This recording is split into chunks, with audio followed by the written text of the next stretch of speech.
जैसा कि आप जानते हैं, कल्पना चावला भारत की पहली महिला थी जिसने अंतरिक्ष में जाने का अपना सपना साकार किया।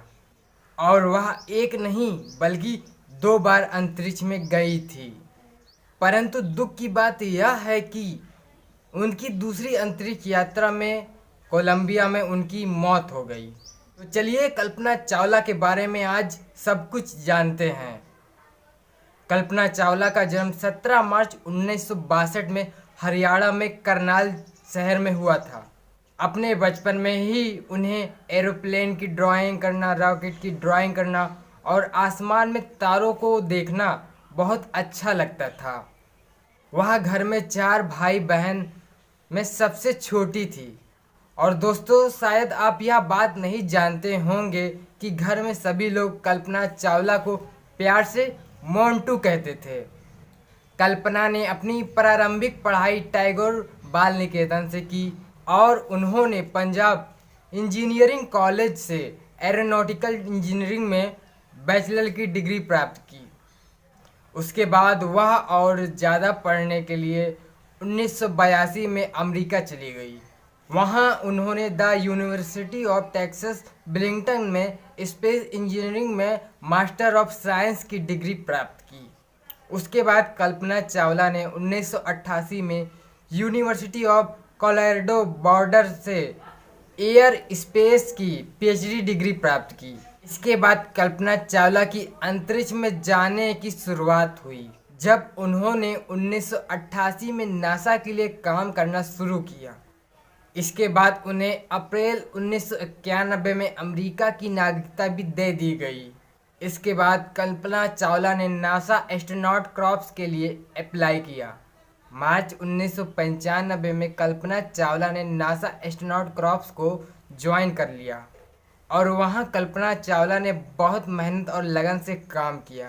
उसके बाद नासा ने कल्पना चावला के इस मेहनत को देखकर स्पेस मिशन 15 में शामिल किया। पर स्पेस मिशन में इन 15 लोगों में से केवल 6 लोगों को ही चुना जाना था, जिसमें कल्पना चावला को भी चुना गया। यह मिशन 2 मई 1997 में शुरू हुआ, जो 15 दिन 12 घंटे तक चला। इस मिशन के लिए स्पेस शटल कोलंबिया को चुना गया था। इस मिशन में कल्पना चावला ने रोबोटिक आर्म ऑपरेटर का काम किया था और यह मिशन पूरी तरह से कामयाब रहा। और इस मिशन की कामयाबी को देखते हुए कल्पना चावला को दूसरे मिशन में भी शामिल किया गया। यह मिशन भी स्पेस शटल कोलंबिया में ही होना था। इस मिशन की लॉन्चिंग डेट 11 जनवरी 2001 को तय की गई, पर स्पेस शटल में कुछ तकनीकी खराबी आने के कारण इस मिशन को डिले कर दिया गया। यह मिशन 1-2 बार नहीं बल्कि 18 बार डिले हुआ, परंतु इतनी खराबी के बाद भी इस मिशन की लॉन्चिंग डेट 16 जनवरी 2003 को तय की गई। यह मिशन 16 दिन तक चला, पर जब यह स्पेस शटल धरती की तरफ वापस लौट रहा था तो एक बहुत बड़ा हादसा हो गया। विमान के टुकड़े टुकड़े हो गए। इसके बहुत सारे टुकड़े टेक्सास शहर में गिरने लगे।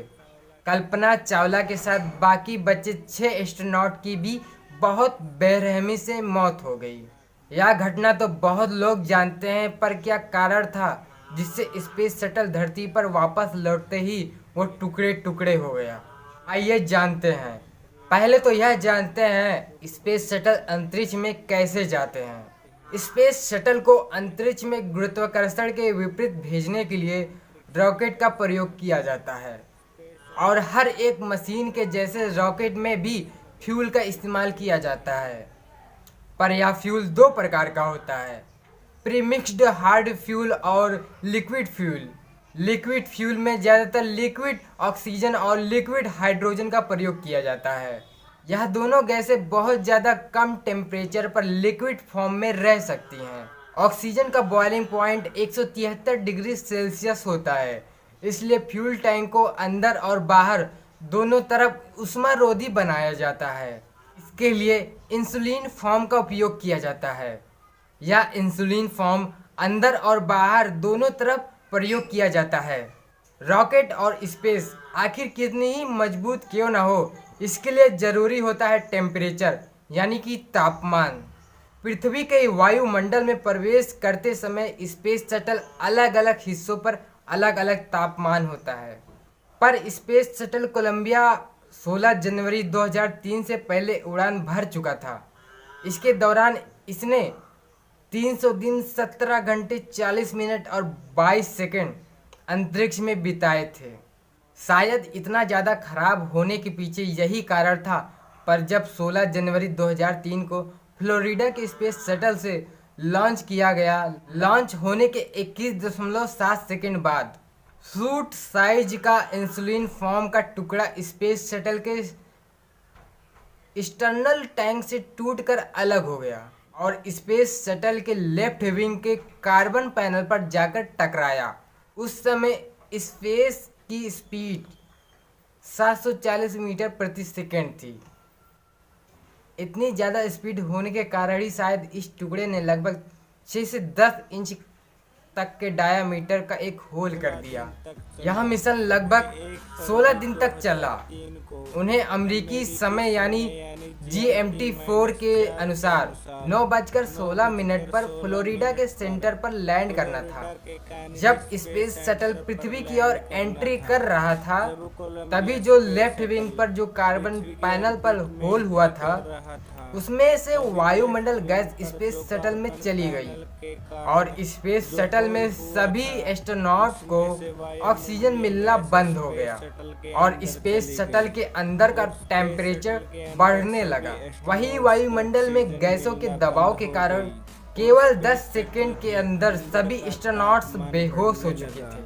पर अगर यह 10 सेकंड का प्रयोग कर भी लेते तो इनके लिए स्पेस सूट पहनने के लिए काफी नहीं था। बहुत ज्यादा तापमान बढ़ने के कारण कोलंबिया स्पेस शटल में आग लग गई। इसी कारण उनका कंट्रोल रूम से संपर्क टूट गया। 8:54 से 9 बजे तक कोलंबिया पूरी तरह खत्म हो चुका था और सभी यात्रियों के बचने की उम्मीद भी खत्म हो चुकी थी। गिरते वक्त कोलंबिया स्पेस शटल का तापमान इतना बढ़ गया था कि यात्रियों के शरीर की हड्डियां तक नहीं मिली। इसके बाद नासा के स्पेस फ्लाइट ऑपरेशन को 2 साल तक बंद कर दिया गया और इसके कंस्ट्रक्शन का काम भी बंद कर दिया गया और इसके रीसप्लाई के लिए रशियन नासा यानी कि रोसमॉस्कोस के ऊपर 29 महीनों तक निर्भर रहना पड़ा। और इसके बाद नासा ने अपने सिस्टम में बहुत ज़्यादा बदलाव किए और ओम ऑर्बिट नाम का एक सिस्टम तैयार किया, जिससे यह पता चल जाता था कि लॉन्चिंग के वक्त इसमें से थर्मल सिस्टम में कितना नुकसान पहुंचा है। और नासा एक रेस्क्यू टीम भी रखने लगा, जिससे एस्ट्रोनॉट्स को हर हाल में रेस्क्यू किया जा सके। पर नासा ने यदि यही सिस्टम पहले बना लिया होता तो इन 7 एस्ट्रोनॉट को अपनी जान न गंवानी पड़ती। पर कल्पना चावला का नाम अंतरिक्ष में सदा के लिए अमर हो गया। तो गाइस, वीडियो कैसी लगी? अगर आपको वीडियो अच्छी लगी तो वीडियो को लाइक करिएगा और शेयर करिएगा।